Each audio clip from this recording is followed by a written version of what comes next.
When typing up a consult note, there is a feature called text shortcuts.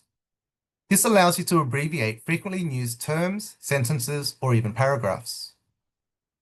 In the consult note screen, click on one of the text panels. Then click on Configure. To add, click on the plus shortcut button in the top right. Enter in the abbreviation. This may not include any spaces and is not case sensitive.